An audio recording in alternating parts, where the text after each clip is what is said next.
I spent 8 years working double shifts to pay for her medical school. On the day she became a doctor, she celebrated by handing me this. My name is Jacob Miller. I'm 35 years old, and I used to believe in sacrifice. I believed that if you poured enough sweat time and loyalty into another person's dream one day, you'd share the reward together. That belief carried me through nearly a decade of grinding double shifts, missed holidays, and lonely nights. The person I was sacrificing for my wife, Emily. When Emily and I first married, we were in our mid-20s, both still trying to find our footing in life. I worked in logistics at a manufacturing company in Columbus, Ohio, while she had a single-minded obsession medical school. She made it clear from day one that her career came first, and I agreed. I thought we were building something bigger than ourselves. 8 years. That's how long I kept the house running while she chased her ambition. 8 years of punching the time clock at 6 a.m. and stumbling home close to midnight. 8 years of warming up frozen dinners because she was buried in textbooks. 8 years of telling my boss, sorry I can't take vacation because Emily had exams to prepare for. 8 years of promises whispered in the dark. Once I graduate, everything will be different. We'll finally live the life we deserve. I clung to that promise like a man clings to a rope in a storm. The graduation ceremony was on a warm Thursday in May. I still remember the sun slanting through the tall windows of the university auditorium, the way families buzzed with pride, the rustle of gowns as hundreds of graduates filed across the stage. For me, that day wasn't just about Emily receiving a diploma. It was about the finish line we'd both been crawling toward for nearly a decade. I'd taken the day off work, rare, almost unheard of for me, and even splurged on a new shirt, something crisp and blue that Emily once said brought out my eyes. I sat in the crowded rows, heart pounding as her name was called. When Emily walked across the stage tassel, bouncing diploma in hand, I clapped louder than anyone else. My palms stung, my throat tightened. Pride swelled inside me until I thought I might burst. This is it, I told myself. All those years, all those sacrifices, this is the turning point. The ceremony ended at noon. Families poured outside, snapping photos on their phones, hugging, crying, laughing. Proud parents held bouquets, siblings wrapped arms around graduates, dinner plans were made. I hung back by the parking lot, giving Emily time to bask in her spotlight with her classmates. She deserved it, I thought. She had earned every cheer. When she finally walked toward me, diploma clutched like a golden ticket, I expected at least a hug, maybe a kiss, maybe just a simple, "Thank you, Jacob. We did it." Instead, she held out a manila envelope. "What's this?" I asked, confused. "Divorce papers," she said flatly, like she was announcing the weather. I already signed my part. The words didn't register at first. I blinked, laughed nervously, searched her face for a trace of humor. But there was no humor, no hesitation. Just the sharp edge of indifference. "You're joking." She shook her head. "I'm dead serious. Look, I don't need you anymore. I have my degree. I have offers lined up.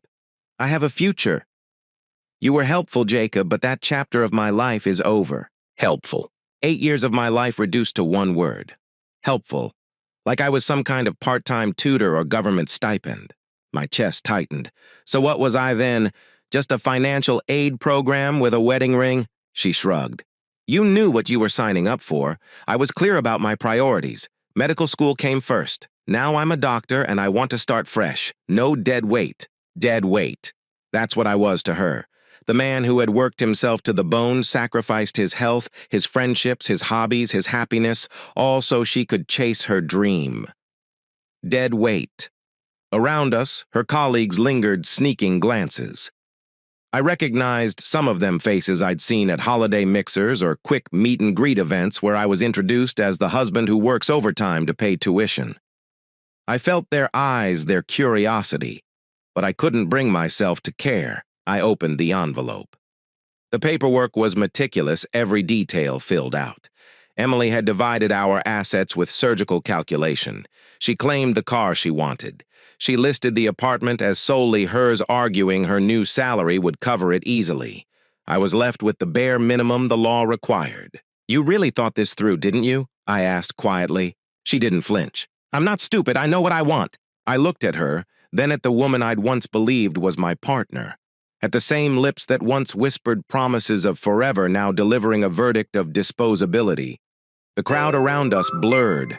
My pulse slowed. Something inside me hardened. Then, without a word, I reached into my jacket and pulled out a pen. Her eyes widened slightly. She hadn't expected that. She'd expected anger, tears, begging. Maybe a scene, maybe a desperate attempt to hold on. What she got instead was silence and efficiency. I signed every page without reading the fine print. My hand moved steadily, each signature a nail sealing shut the coffin of our marriage. When I finished, I handed the papers back. There, I said evenly, "Congratulations on your graduation and on your divorce." Her mouth dropped open. "Wait, that's it. You're not going to fight this.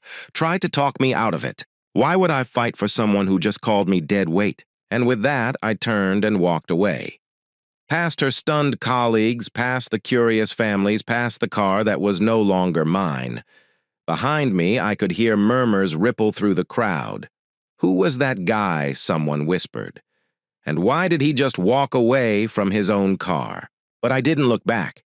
I didn't raise my voice. I didn't beg. I just walked out of that parking lot and out of Emily's life completely. She wanted a fresh start.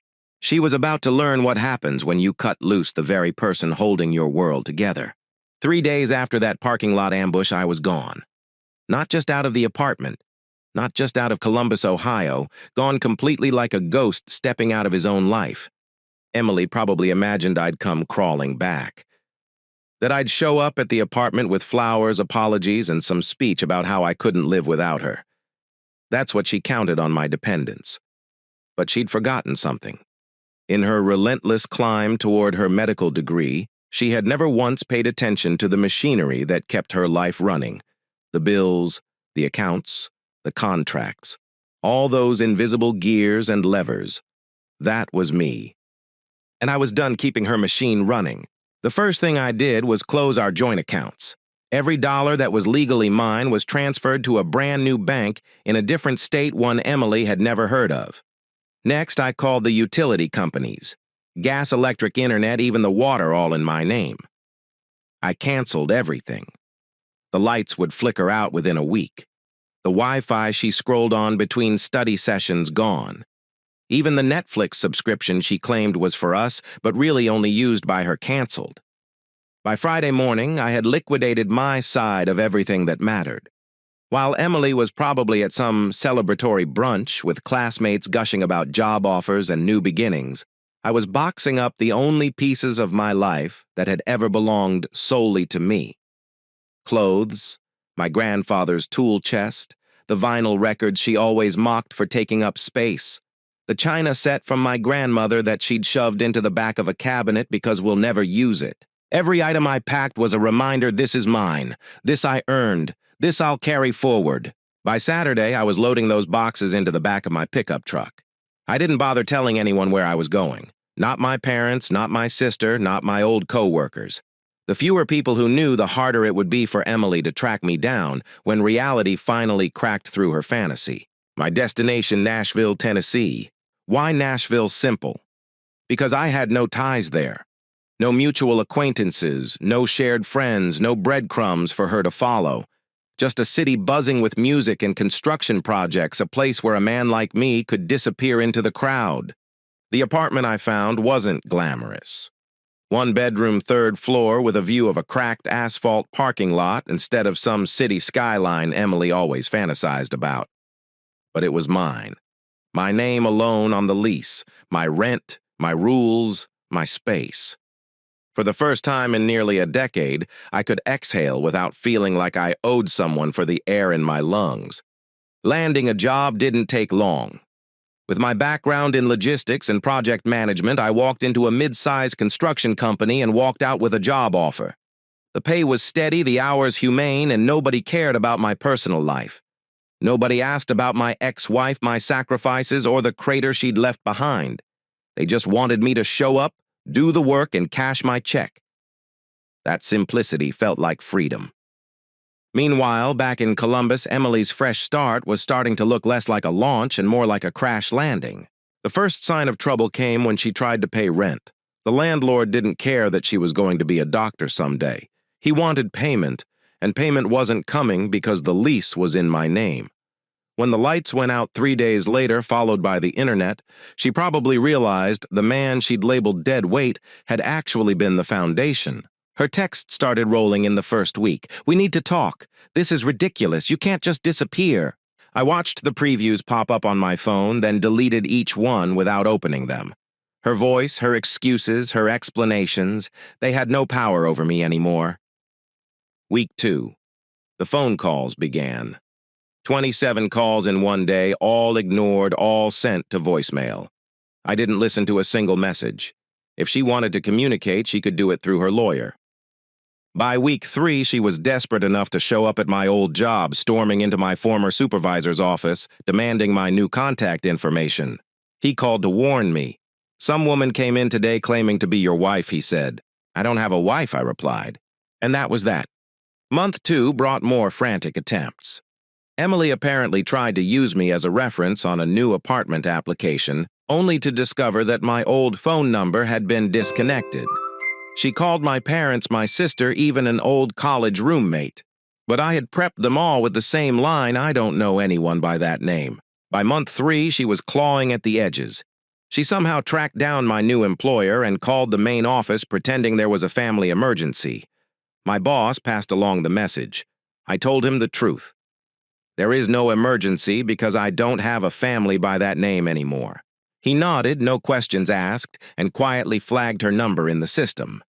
From that moment forward, her calls went straight to nowhere. While she unraveled, I was rediscovering what life felt like when it belonged to me. Nashville suited me. The people were friendly enough, but not intrusive. The food was good, the music was everywhere, and the city had just the right balance of energy and anonymity. On weekends, I joined a hiking group that explored the trails outside the city. I signed up for evening classes in project management not because I had to, but because I wanted to. For the first time in years, I was investing in myself. Even my social life took root again. Conversations that weren't about exams, rotations, or financial stress. Laughter that wasn't forced in the margins of someone else's schedule. A woman I met at a local bookstore cafe, Samantha, a graphic designer, reminded me that relationships could actually be partnerships. She bought her own meals, asked about my opinions, and never once treated me like a resource. Meanwhile, I knew Emily was learning the hardest lesson of her life. She had thrown me away believing I was excess baggage. But without me, her shiny new future was buckling under its own weight. And as for me, I was just getting started. 6 months into my new life in Nashville, Tennessee, I realized something profound. Peace isn't loud. Peace doesn't announce itself with fireworks or champagne toasts. It slips into your life quietly like morning sunlight through the blinds until one day you look around and realize you're free. Every morning I woke up at 6, brewed my own coffee, and sat by the window of my small but entirely mine apartment, scrolling the news or sketching out plans for work.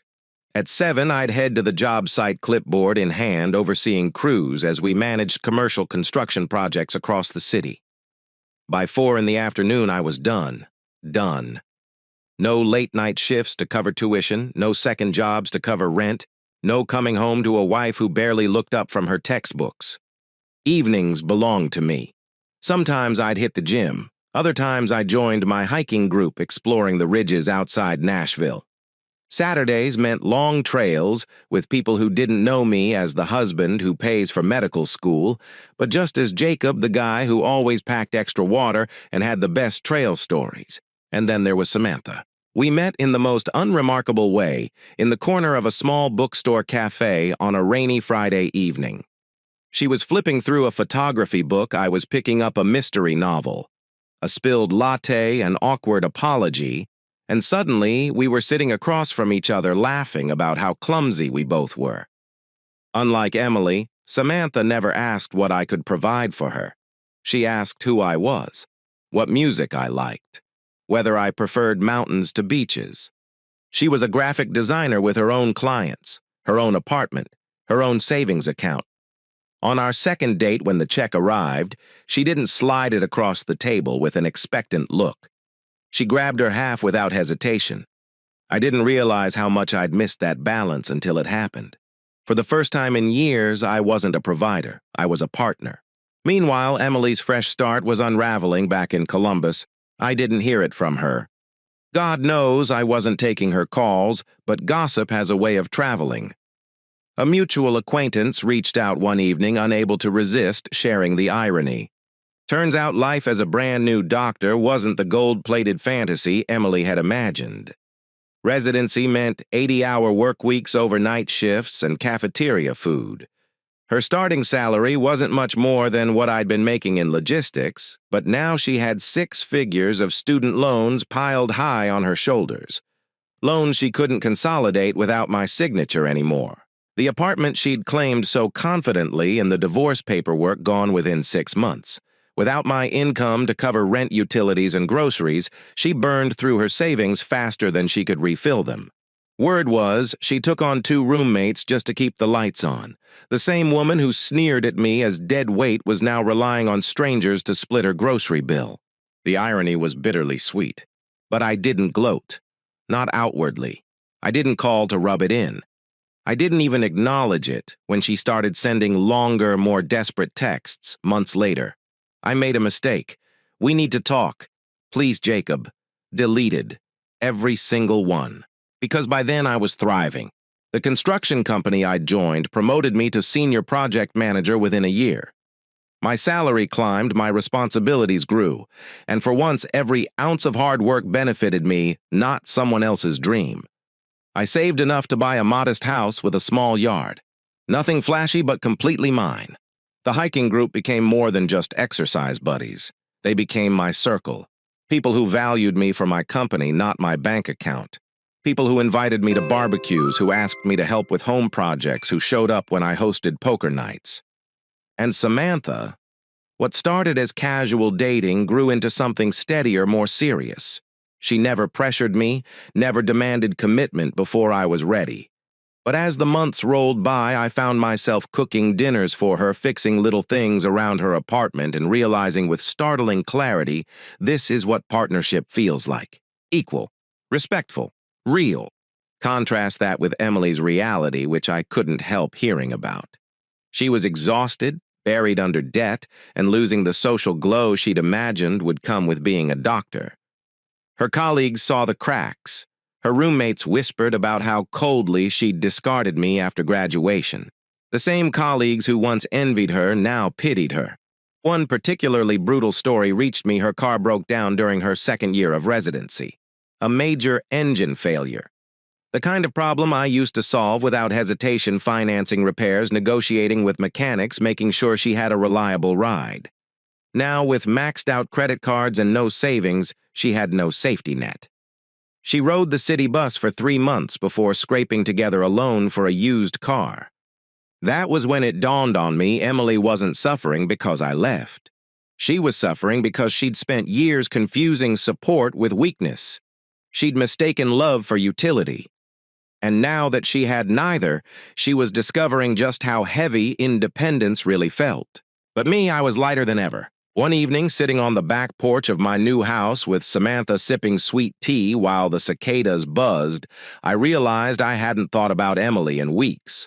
Not once. Not when I signed the papers on my house. Not when I got my promotion. Not even when Samantha and I started talking about traveling together. Emily had wanted a fresh start. I was living it. 3 years into my new life in Nashville, I barely thought about Emily anymore. The woman who once consumed 8 years of my life was nothing more than a ghost, a lesson filed away in the back of my mind. I had a house, a thriving career, friends who actually valued me and Samantha by my side. Life wasn't perfect, but it was mine. What I didn't know was that while I was thriving, Emily was unraveling.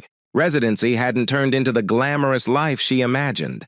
Her salary barely covered loan payments. Her work schedule ground her into exhaustion, and the apartment she'd fought to claim had long since been surrendered to roommates.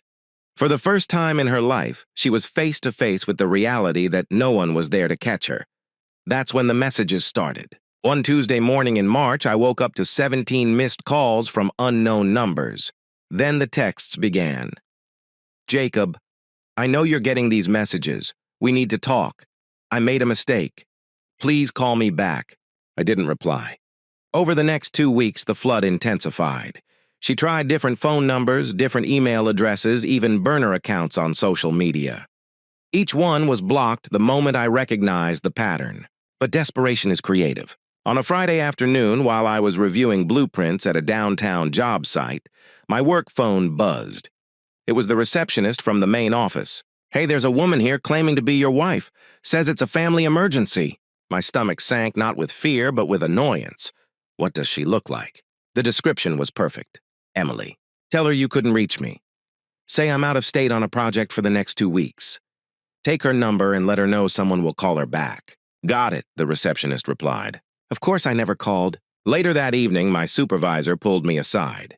She waited in the lobby for 3 hours asking if you'd shown up at any job sites. Finally, left her number and a handwritten note. What did it say? Something about needing to discuss your future together. I shook my head. She's not my future. She's the past. But Emily wasn't done. That weekend, she started combing the city. One of my hiking buddies called me Sunday night, his voice uneasy. "Hey man, some woman came up to me at a coffee shop showing me a photo asking if I knew you. Said she was looking for her husband she lost touch with." I sighed. "Thanks for the heads up. If she approaches you again, you've never heard of me." Copy that. By Monday, she had escalated again, blanketing neighborhood Facebook groups, next-door forums, even Craigslist missed connections with pleas, looking for my husband. We lost touch after my residency. Please, help me reconnect. Samantha showed me one of the posts while we were cooking dinner. She held up her phone, her eyebrows raised. "This is weird. Some woman is posting all over town with your picture from years ago. Says she's trying to find her husband." I looked. Sure enough, it was an old photo of me, probably from a dinner Emily and I had once shared. The caption reeked of desperation, regret promises, begging for a second chance. "Sounds like someone who doesn't understand some bridges can't be rebuilt once they're burned," I said. Samantha smirked. "The comments are brutal. People are telling her that if her husband wanted to be found, he wouldn't have disappeared so thoroughly." And they were right. Still, Emily wasn't done. By Wednesday, she had discovered my address. I came home from work to find her car parked across the street. She'd been sitting there for hours pestering neighbors asking if they knew me. Mrs. Chun, the older woman who lived across from me, waved me down as I pulled into my garage. "That lady's been out here all afternoon asking everyone about you," she whispered. "I told her I'd never seen you before." "Thank you," I said. "If she comes back, feel free to call the police." That night, the doorbell started ringing at 7.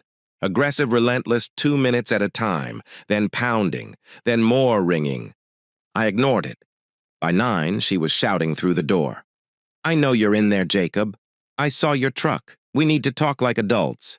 I drove 12 hours to get here. I'm not leaving until you listen." The neighbors' porch lights flicked on one by one. The block had become an audience to her meltdown. I called the non-emergency police line. "My ex-wife has been outside my house for hours. She's trespassing and disturbing the peace." 20 minutes later, an officer arrived. Through the window, I watched him talk to her. She gestured wildly toward my house, probably spilling the story of her 3-year search and her undying love. Eventually, the officer knocked on my door. "Sir, the woman says she's your ex-wife and needs to discuss important matters. Are you willing to speak with her?" "No," I said plainly. "We've been divorced 3 years. I want her removed from my property." The officer nodded. Understood. Minutes later, Emily drove away, but not before sending one last text. "The police can't stop me from loving you. I'll wait as long as it takes." I screenshotted it, filed it away, because I knew this wasn't over. The final confrontation came a week later at a Home Depot on the edge of town. I was loading lumber into my truck for a deck project when I heard a voice behind me. "Jacob, please don't walk away. Just give me 5 minutes." I turned. Emily stood there, thinner, paler, with dark circles under her eyes. She looked like a shadow of the ambitious woman I once knew. 5 minutes for what I asked coldly. To apologize, to explain, to ask for another chance. I slammed the tailgate shut and faced her fully. "You had 8 years of chances, Emily. You used them up in a parking lot 3 years ago." She flinched. I was stressed. Medical school broke me. I said things I didn't mean. I've regretted it every day since. Which part do you regret, I asked? Calling me deadweight or realizing that deadweight was actually holding your life together? Her lips trembled. Both. I never should have said those things. Maybe I said, but you meant them. For the first time in 8 years, you were honest. She tried again. We can fix this. We had something good before medical school consumed me. We can get that back. I laughed bitterly. We never had anything good, Emily. I had 8 years of being your personal ATM and emotional sponge. You had 8 years of free labor. That's not a marriage. That's a contract I never signed. Her eyes filled with tears. I love you. I've always loved you. I shook my head. No, you loved what I provided. There's a difference. She reached out, desperate. Then tell me what I can do to prove I've changed. Nothing, I said. Because I've changed. I'm not the man you discarded. That man is gone. I'm someone entirely new and he has no room for you. Her face crumpled. You're dating someone. I'm engaged, I replied. 3 months ago. We're getting married in September. The words hit her like a physical blow. She staggered back, one hand clutching her chest. No, we're still married. No, Emily. You divorced me, remember, efficiently. Casually, you made sure of that.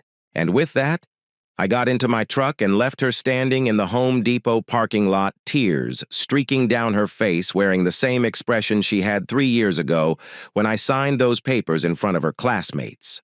The only difference. This time she finally understood what she had thrown away. After the Home Depot confrontation, I thought Emily had finally understood.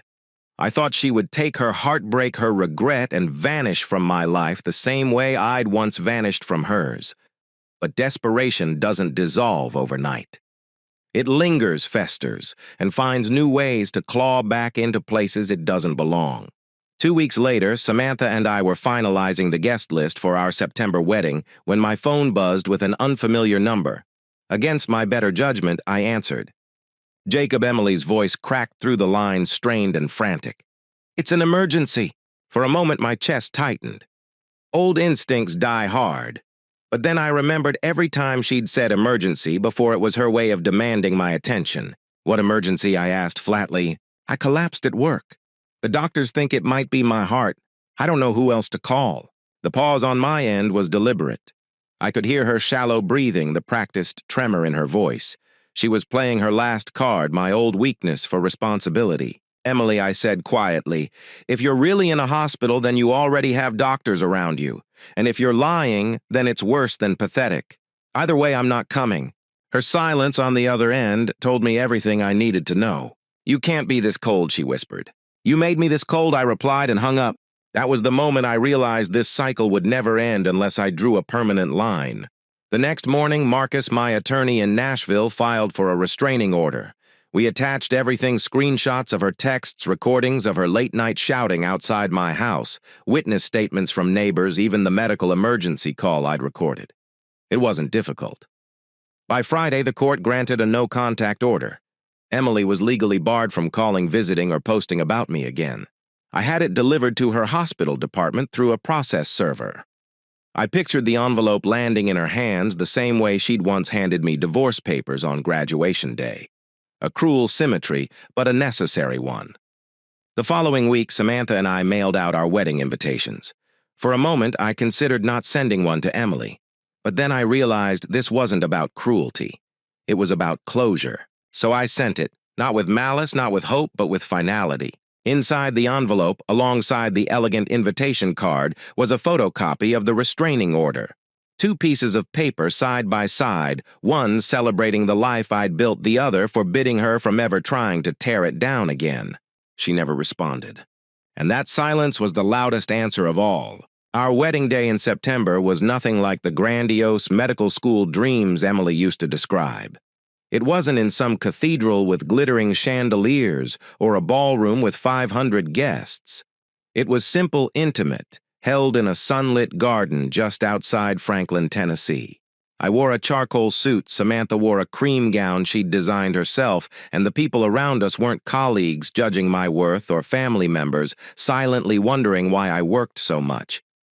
They were friends who had hiked trails with me, shared beers with me, laughed around fire pits with me. People who knew Jacob Miller for who he was, not what he could provide. When I said I do, I didn't just commit to Samantha. I committed to myself, to never again being someone's stepping stone, to never again letting loyalty blind me to disrespect. During the reception, while Samantha twirled barefoot on the grass with her nieces, I stood back for a moment, sipping champagne and taking it all in. The music, the laughter, the clinking of glasses. It struck me then the real revenge wasn't Emily's downfall. It wasn't her debt, her roommates, or her lonely nights. The real revenge was this moment, that she had thrown me away believing I was dead weight only to discover I was the anchor holding her world steady. That she had walked out of my life expecting me to collapse only to watch me rise higher than she ever imagined. That she had spent 3 desperate years searching for me, while I had spent those same 3 years building a life where she no longer existed. I leaned over to Samantha as she laughed, her cheeks flushed from dancing. "You know, I said the best revenge really is happiness." She kissed my cheek and whispered, "No, the best revenge is choosing better." And she was right. Weeks after the wedding, I drove past the courthouse where I'd signed my restraining order. The autumn leaves crunched beneath my tires, and for a moment I thought about the man I used to be. The man who signed divorce papers in a parking lot without fighting back. That man had been broken, humiliated, discarded. But the man behind the wheel, now he was whole. He was married to someone who loved him for who he was, not what he gave. He had a home, a career, and peace. Emily would never understand it. But that was the point. Because the sweetest closure wasn't revenge at all. It was freedom. Here's the next story. My name is Daniel Carter. I'm 31, and for a while I thought I had finally stumbled onto something real. After years of failed dates and half-hearted flings, I met Laura Bennett at a community fundraiser in Savannah, Georgia. She was smart funny, the kind of woman who lit up a room without even trying. We hit it off almost immediately, and before I knew it, we were 5 months into a relationship that felt, at least to me, like it had potential. But there was always a shadow in the room. His name was Mark Wilson, Laura's ex-boyfriend of nearly 3 years. From the start, Laura swore their relationship was over. "We ended things clean," she said on our second date, swirling her wine glass like the matter didn't bother her. "No baggage, no drama. We just grew apart." I wanted to believe her. Hell, I did believe her. Everyone has a past, right? I had no right to punish her for loving someone before me. Still, the more I learned about Mark, the harder it became to shrug him off. Mark wasn't just an ex who lived 2 towns over. He was local. Savannah local. He still worked at the same design firm Laura used to intern for. They shared mutual friends, and every so often his name would pop up in casual conversation. She talked about him the way someone talks about an old coworker, not warm but not cold either. I joked about it to cover my unease. One night, Laura brought over a box of muffins she'd picked up from a bakery downtown. As we sat at my kitchen counter, I laughed and said, "So are these just muffins, or are they part of some elaborate conspiracy with Mark to make me drop my guard?" Laura rolled her eyes and smirked. "God, you're ridiculous. He doesn't bake. He can barely make toast." It was meant to be funny, and I laughed along, but the joke carried a sting, because beneath it my mind kept spinning. Was Mark really gone, or was he orbiting just far enough away to be dangerous? I tried not to dwell on it, but then came the coffee meetups. The first time Laura texted me casually in the middle of the day having coffee with Mark to catch up. He wanted to hear about my new job. I stared at the screen for a long time. It wasn't framed as a question. It was a statement. When I asked her about it later, she waved it off. "We're adults, Daniel. Friends can get coffee. I don't want it to be weird." I told myself she was right. That trust meant letting go of jealousy. Still something twisted in my gut. A few weeks later, it was dinner. She dropped it into conversation like it was nothing. Mark and I grabbed dinner after work. "Just pizza. He's going through some stuff, and I didn't want to be rude." I remember gripping my fork so tightly my knuckles went white. "You didn't think to mention it before." Laura shrugged like the question was absurd. "Why? So you could get mad over nothing?" "Daniel, I'm with you. I chose you. Can't you just trust that?" I wanted to. God, I wanted to. But trust is fragile when the cracks keep spreading. The nights grew longer in my head. I'd lie awake staring at the ceiling fan spinning above me, replaying every detail.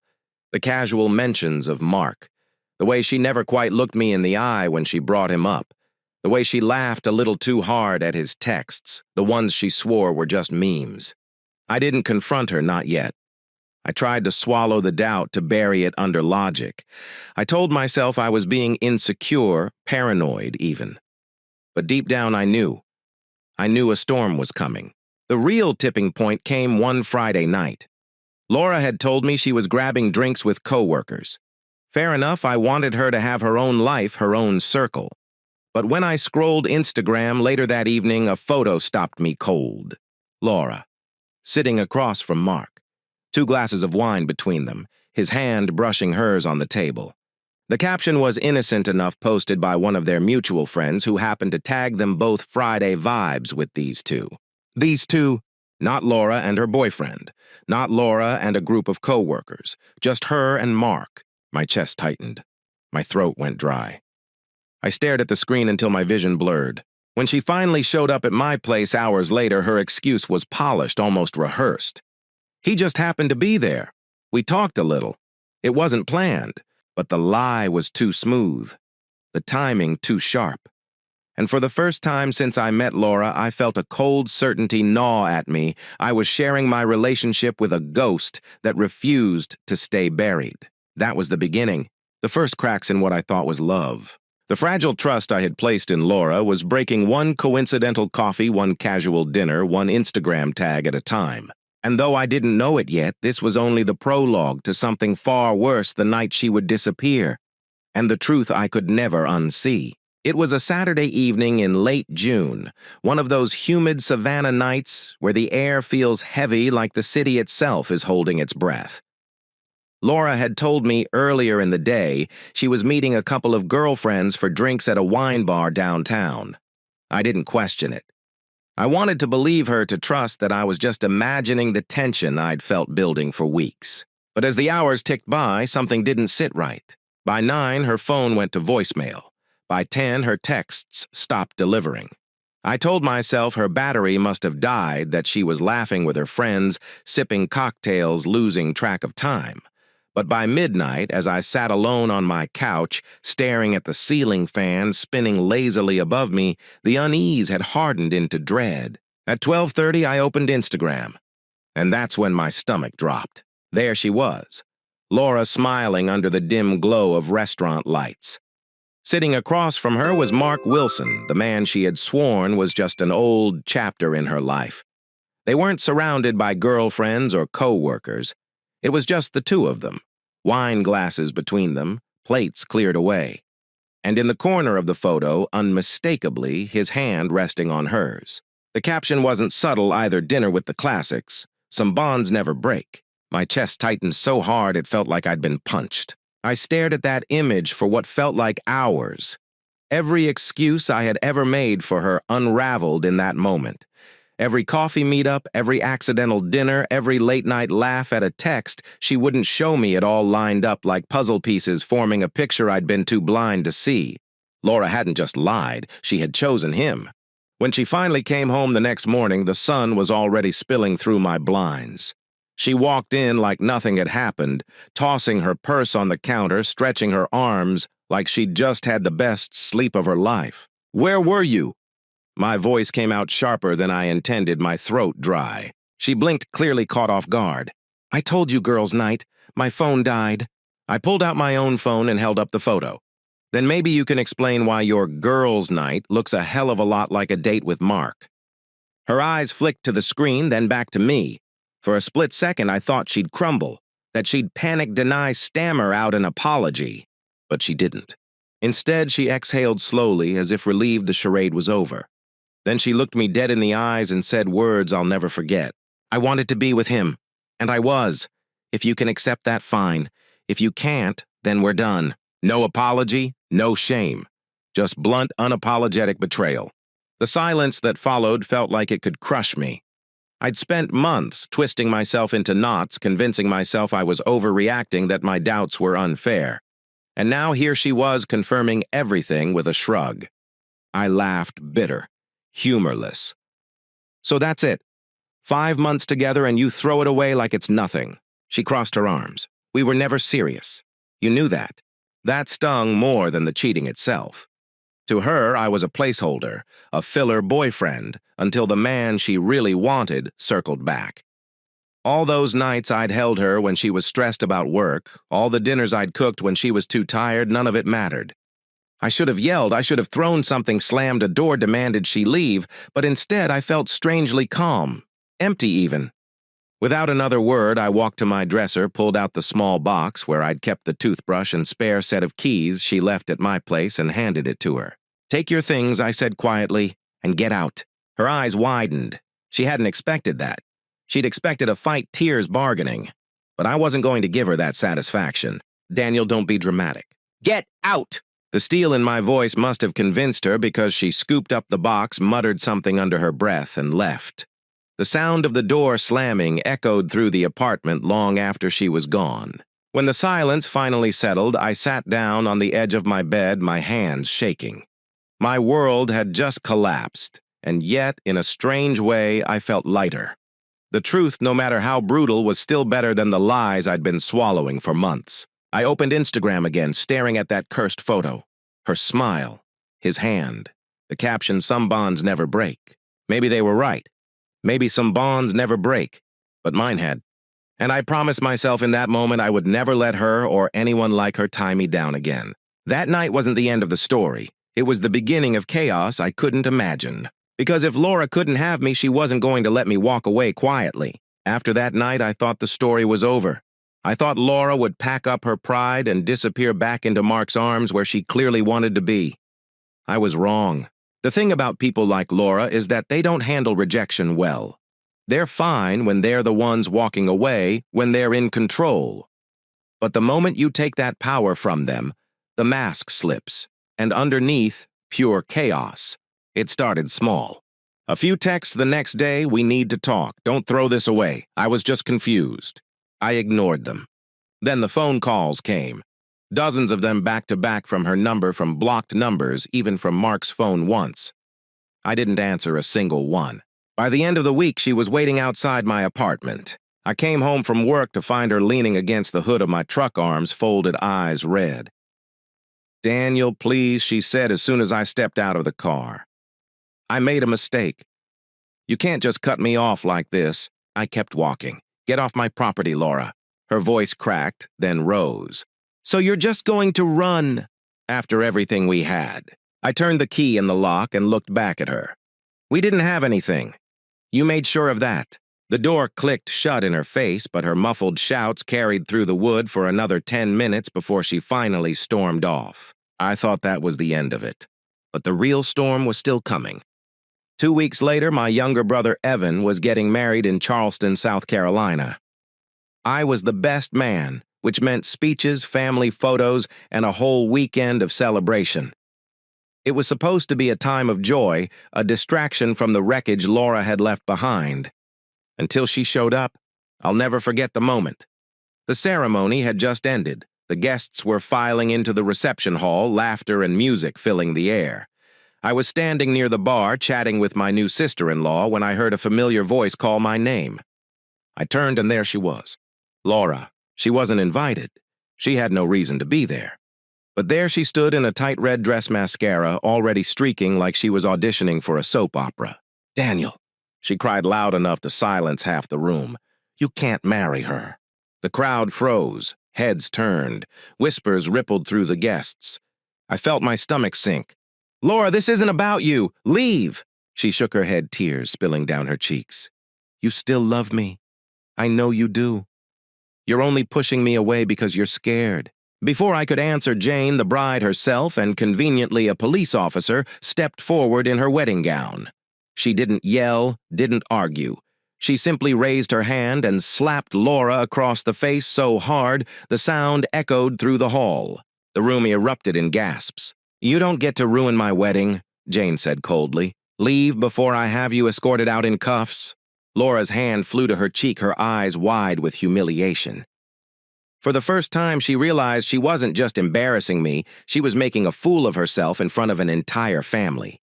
Security escorted her out moments later. I thought maybe, just maybe, that would finally be enough to end it. But Laura didn't give up. A week later, Mark himself decided to pile on. I was at work when my phone buzzed. Unknown number.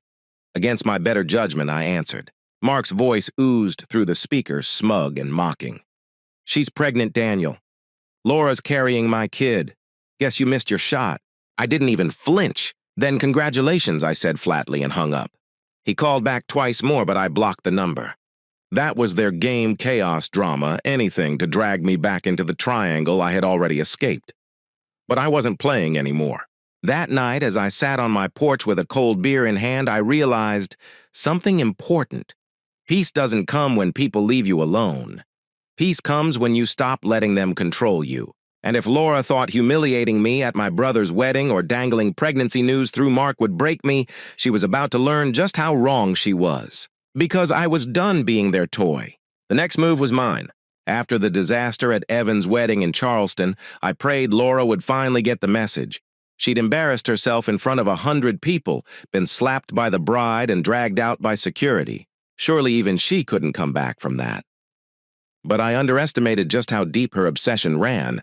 The texts and calls resumed within days. At first, they were apologetic. "I'm sorry for what happened. I wasn't myself. Please give me another chance." When I didn't respond, they turned bitter. "You'll regret this. You think you're better than me." Then came the desperate, "I can't live without you. I'll show up at your work if I have to." And she meant it. One Thursday evening, I pulled into the parking lot of my apartment complex to find not just Laura, but her mother waiting by the entrance. Her mom, a woman I'd only met twice in passing, stormed up to my truck as soon as I parked. "Daniel, this is cruel," she shouted. "My daughter loves you and you're stringing her along. You're making her sick." I stepped out slowly, gripping my keys. Laura hovered a few feet behind her eyes, puffy arms crossed. "I'm not stringing anyone along," I said firmly. "We broke up. Weeks ago. Laura made her choice and I made mine." Her mother's face twisted with anger. "You men are all the same. You take and take, then walk away when things get hard." I shook my head. "No, I gave her honesty, commitment, and respect. She gave me betrayal. That's not hard, that's final." Laura's voice cracked behind her. "Daniel, please, just talk to me. 5 minutes." 5 minutes becomes 5 hours. 5 hours becomes 5 months. "I'm done, Laura, leave." I went inside, locked the door, and listened as her mother's voice rose outside, berating me for ruining her daughter's life. Eventually, neighbors called the police, and the two of them left before officers arrived. That was my breaking point. I realized ignoring Laura wasn't enough. She thrived on reaction, whether it was anger, pity, or fear. If I didn't put up a legal wall, she'd keep clawing her way back. So the next morning, I contacted my sister-in-law, Jane, the cop, who'd already smacked some sense into Laura at the wedding. She was more than willing to help. "File for a restraining order," Jane said bluntly. "And get everything in writing. Every text, every voicemail, every photo of her showing up where she doesn't belong. Stack it so high a judge can't ignore it." That night, I sat at my kitchen table with a folder and a pot of coffee, combing through months of chaos. Screenshots of texts, logs of missed calls, a video from my neighbor showing Laura pacing outside my apartment at 2 in the morning. Even Mark's voicemail about the supposed pregnancy, I saved it all. By the time I was done, the folder was thick enough to slap. The hearing was scheduled 2 weeks later at the county courthouse in Savannah. Laura showed up with her mother in tow, both dressed like they were attending Sunday service. I wore a suit tie straightened by Jane, who came as my witness. When the judge asked Laura if she had been contacting me after our breakup, she didn't even deny it. "I was just trying to fix things," she said, her voice trembling. "Daniel knows we're meant to be together. He's just angry. He'll come around." The judge's eyebrows lifted. "So you admit to repeated contact after being asked to stop?" Her mother jumped in, voice shrill. "Your Honor, she's in love. Is that a crime?" The judge's gavel came down sharply. "What's a crime is harassment, trespassing, and disorderly conduct. This isn't love, it's obsession." And just like that, the restraining order was granted. Laura was legally barred from calling, texting, emailing, or approaching me. I should have felt relief. But Laura wasn't finished humiliating herself. The order had only been active for a week when police showed up at my door at midnight, flashing lights bouncing off my windows. Mr. Carter, the officer said we got a wellness call claiming there were screams inside your apartment. I blinked, stunned. Screams I live alone. I was asleep. Sure enough, the officers checked the place, found nothing, and apologized before leaving.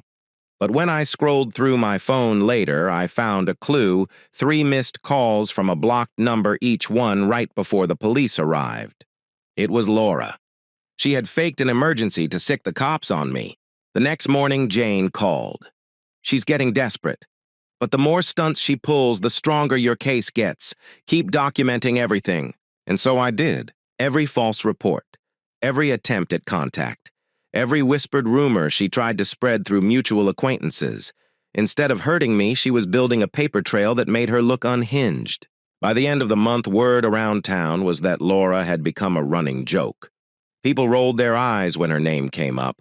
Old friends stopped returning her calls. Even Mark, from what I heard, had cut ties once he realized her chaos wasn't just an act, it was her. In the middle of all this, someone unexpected stepped into my life, Kelly, one of Jane's bridesmaids from Evan's wedding. We had met briefly at the reception, shared a few laughs over Laura's disastrous outburst, but hadn't talked much after. Then one evening, she showed up at Jane's house while I was there. Kelly was also a police officer, sharp and level-headed. She grinned when she saw me. "So you're the infamous Daniel, the guy with the world's craziest ex," I groaned. "That's me. My reputation precedes me." Over the next hour, we sat on Jane's porch with beers in hand, trading stories. Kelly was funny, grounded, the kind of person who could turn even the darkest situation into something bearable. For the first time in months, I laughed. Really laughed. As the night wore on, I realized something. Laura might have been making my life miserable, but she was also unintentionally pushing me toward people who actually mattered, people who valued me. And though I didn't know it, then Kelly was going to play a much bigger role in my life than I could have imagined. By the time the restraining order had been in place for a few months, the chaos had finally started to fade. The late-night calls stopped. The surprise appearances at my door ended. Even the fake police reports died out. It was like Laura had finally run out of steam, or maybe she realized there was no way back. Either way, the silence was golden. For the first time in nearly a year, my life felt normal. But normal didn't mean empty. Because while Laura had been busy burning herself out, someone else had slowly been stepping into my world, Kelly Ramirez. At first, it was casual. We'd bump into each other at Jane's house, swap sarcastic comments about the absurdity of my situation, laugh about things that once kept me awake at night. Then she invited me out for coffee. No pressure, just 2 people talking. That coffee turned into dinner. Dinner turned into late-night drives along River Street in Savannah, the lights reflecting off the water as we shared pieces of our pasts. I told her about the years I wasted doubting myself because of Laura. She told me about the walls she built after years of working in law enforcement, how hard it was to let anyone in. The honesty felt refreshing. One night, sitting on her porch as the cicadas sang, Kelly leaned back in her chair and said, "You know, Daniel, most guys would have folded under what you went through. But you didn't. You didn't chase her. You didn't let her control you. That takes strength." I laughed. Funny. Most days I just felt weak. She shook her head. "No. Weakness is giving in to chaos. You chose peace. That's the strongest thing you can do." Her words stuck with me. Over the months, our bond deepened. Kelly wasn't like Laura. She didn't demand constant attention, didn't keep secrets, didn't treat my trust like it was disposable. With Kelly, everything was straightforward, honest. She wanted a partner, not a pawn. By the end of the year, we were inseparable, and then life handed us something neither of us expected. Through her department, Kelly heard about a retired K-9 officer, a hulking German shepherd named Hulk. He'd spent years serving alongside the force, sniffing out narcotics and protecting his handlers. But age and a bum hip meant it was time for him to retire. "His old handler can't keep him," Kelly explained one evening. "They're looking for someone who can give him a good home. He's loyal, protective, but he needs a softer life now. I thought of you." The next weekend, we drove out to meet him. When they brought Hulk out, I expected a fierce, intimidating beast. Instead, he walked right up to me, pressed his head against my hand, and let out a deep, almost human sigh, like he'd finally found where he belonged. That was it. He came home with us that day. Having Hulk around changed everything. His presence was grounding steady like a silent guardian who needed nothing more than love and a comfortable place to rest. Every evening he'd flop down at my feet while Kelly and I cooked dinner together. Every morning he'd trot beside me on walks through Forsyth Park, tail-wagging ears perked at every sound. In a way, Hulk mirrored my own journey. We were both worn down from battles that had taken too much from us, and now finally we were allowed to rest. A year after Evan's wedding, the same one Laura tried to sabotage, I stood at the altar myself. Not in a grand cathedral or a ballroom filled with strangers, but in a quiet garden just outside the city. The guest list was small family, close friends, and the people who had seen me through the storm. Jane officiated her badge, tucked discreetly out of sight for once. Evan stood beside me, grinning like only a younger brother can. Kelly walked down the aisle in a simple ivory dress, her smile steady, her eyes locked on mine. And Hulk, he trotted proudly, as the ring-bearer tail wagging, drawing laughter and cheers from everyone present. When I said I do, it wasn't just to Kelly. It was to everything I'd learned that love isn't proven through chaos, that respect is louder than passion, and that peace is worth fighting for. After the ceremony, as the sun set over the garden, Jane raised a toast. To Daniel, she said, lifting her glass. Proof that sometimes the best revenge isn't payback. It's building a life so good the people who wronged you can't stand to look at it. The crowd laughed, clinked glasses, and I felt something I hadn't in years complete. Looking back, Laura was a storm. She tore through my life with lies, betrayal, and obsession, leaving wreckage in her wake. But storms don't last forever. Eventually the skies clear, the sun returns, and the world feels new again. And standing there with Kelly by my side, Hulk at my feet, and family around me, I realized something important. Closure doesn't come from revenge. It comes from freedom. And freedom is exactly what I had found. Thank you for listening to today's stories. If you enjoyed listening, please like and subscribe if you haven't done so already. Also, leave a comment below to share your thoughts on what happened. Take care.